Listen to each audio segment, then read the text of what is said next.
ప్రార్థన చేసుకుందాము. మహాపరిశుద్ధుడైన తండ్రి, గరుడవైన గొప్ప దేవ, మీ పరిశుద్ధ నామమునకు వందనములు చెల్లిస్తున్నాను నాయన. తండ్రి అయిన దేవా, గత కాలమంతా మీరు అక్కల్లో పదిపరిచి నేడే సమయం మీరు మాకు దయచేసినందుకు మిమ్మల్ని స్థించుకుంటున్నాను నాయన. ఇంతవరకు మీ ప్రియబిడ్డలతో మీరు ఉన్నారు. పాటలు ఎందును, ప్రార్థన ఎందును మీ సన్ని మీ బిడ్డలతో ఉంచినందుకు మీకు వందనములు ప్రభు. మా నీతిని బట్టి కాక మా పట్ల మీకున్న ప్రేమను బట్టి, కనికరిని బట్టి మీ సన్ని మాతో ఉంచుతున్నందుకు మిమ్మల్ని స్థించుకుంటున్నాను ప్రభువా. కొంచెం సమయము మీరు మాతో మాట్లాడండి. మీ ఆత్మను మా మధ్య సంచరింపచేయండి.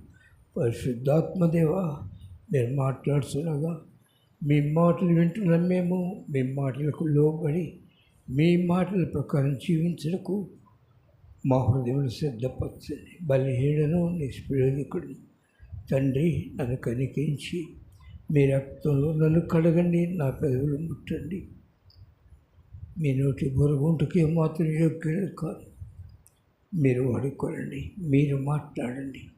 అందరి హృదయములు తెలుసిన ప్రభువా, మనిషి యొక్క ఆంతర్యం లేగిన ప్రభువా, ఎవరే ఆస్తి వచ్చినారో వారు ఆకలి మీకు తీర్చండి. మీ సన్నిధి మాకు దయచేయండి. సమస్త వ్యతిరేకతను బంధించి ఘనమైన మీ నామమునకు బయట తెచ్చుకోండి. మీరు మాట్లాడుతున్నగా మా హృదయం సిద్ధపరచండి. మీ మాట ప్రకారం జీవించకు తగిన విధేయత మాకు దయచేయమని సమస్త వ్యతిరేకతను బంధించి మీరు మీ సన్నిధి మాకు దయచేయమని క్రీస్తు వారి అతి పరిశుద్ధమైన నామములో ప్రార్థన చేస్తున్నాను తండ్రి. ఆమేన్. మంచిది ప్రియ సోదరులారా, దేవుడు ఎంతో ప్రేమించినాడు. దేవుని యొక్క ప్రేమ చాలా ఉన్నతమైనది. దేవుడు తన బిడ్డలను తన స్వరూపంలో ఏర్పరచుకున్నాడు. తను సృష్టి యావత్తును ఒక నోటి మాట ద్వారా ఏర్పరిచిన తర్వాత ఆయన ఆశించి నా స్వరూపంలో ఒక మనిషిని ఏర్పరచుకొని వాళ్ళని ఆశించి ఆయన ఒక మంటిని బొమ్మగా చేసి తన జీవవాయువునిది జీవాత్మను ఆ దానిలో నుంచి మనుషునికి ఏర్పరిచి నరునిగా ఏర్పరిచాడు. ఆ నరునికి ఆదాము అని పేరు పెట్టుకున్నారు. ఆ తర్వాత ఆయన తిరుగుతూ ఉన్నప్పుడు, ఏదెనులో తిరుగుతున్నప్పుడు ఆయన చూసి అతను ఒంటరిగా ఉండికి ఇష్టపడక తనకు సాటి సహాయకురాలుగా అవమలిచినారు. వారికి ఏం కావాలో అవన్నీ ఆయన అయ్యేదను సిద్ధపరిచి మీరు వీటన్నింటినీ అనుభవించండి, ఏలండి, మీరు సంతోషంగా ఉండండి అని సెలవిచ్చినారు. ఎందుకంటే మీ సంతోషమే నా సంతోషం. ఆయనకి సంతోషము తన బిడ్డలుగా ఏర్పరచబడిన మనము సంతోషించినప్పుడు ఆయన సంతోషపడతారు.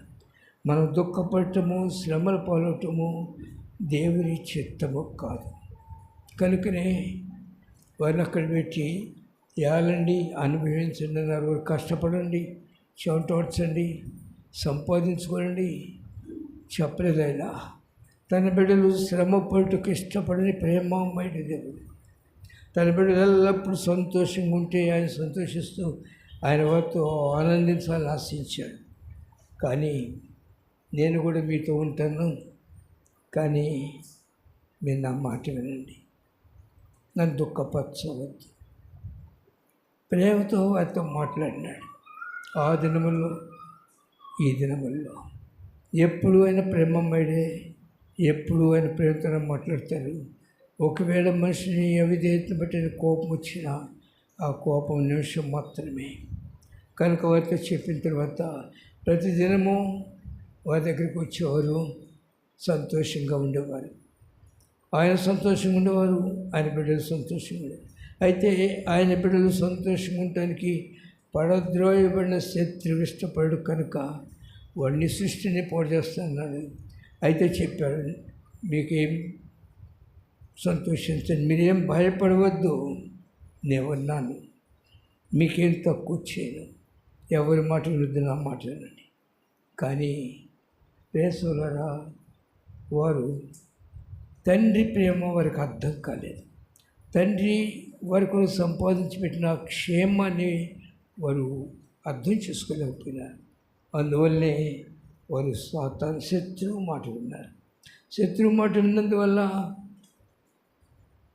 త్రోసిబడినారు. వారి పాపను వారిని నెట్టుకు వెళ్ళని ఆ యొక్క క్షేమ స్థితి నుంచి ఎవరైనా జీవితంలో క్షేమంగా సంతోషంగా ఉండలేదంటే దానికి కారణము వారి తండ్రి ప్రేమను అర్థం చేసుకోక లోకంలోకి వెళ్తామనగా లోకాసులైన ఆకర్షణ, లోక ఆస్తులు వారు అనుసరించి నడిచినారు. అందువల్ల వారి తండ్రి నుండి దూరం అయిపోయినారు. దేవుని వాక్యంలో ప్రేసలరా, దేవుడు పాపమును ప్రేమించలేదు, పాపాన్ని ద్వేషించినారు, పాపిని ప్రేమించినారు. ఏ మనుషులు తన జీవితాన్ని అర్థం చేసుకుని దేవుని దగ్గర ఉంటారు, ఆ మనుషులు ధనుడైతే ఆదాము హవ్వలు చేసిన పాపం బట్టి హెచ్చరిక చేసినాడు. మరలా వచ్చి వారు లోబడలేదు. లోబడినందువలన కోపంతో వారిని ఎత్తివేసినాడు. అగ్ని జ్వాలలు ఖడ్గములను వారి లోపలికి రాకుండా పెట్టినాడు. కానీ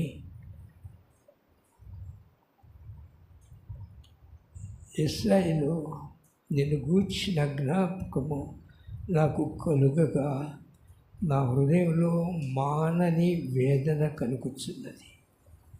నెట్టివేశాడు, పాపం అసహించుకునే దేవుడు నెట్టివేశాడు. కానీ మళ్ళీ ఏడుస్తున్నాడు. ప్రేసోలరా, దేవుని ప్రేమను ఎంతమంది అర్థం చేసుకోగలం? ఏడుస్తున్నాడు.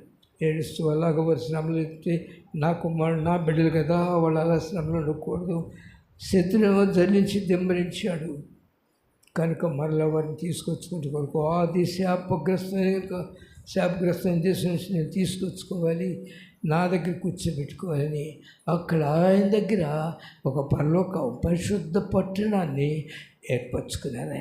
ఆయన ఉన్న స్థలము పరిశుద్ధ స్థలము, ఆయన ఉన్నది పరిశుద్ధుడు, ఆయన పరిశుద్ధుడు, ఆయన నీతి స్థాపించిన నీతి రాజ్యం.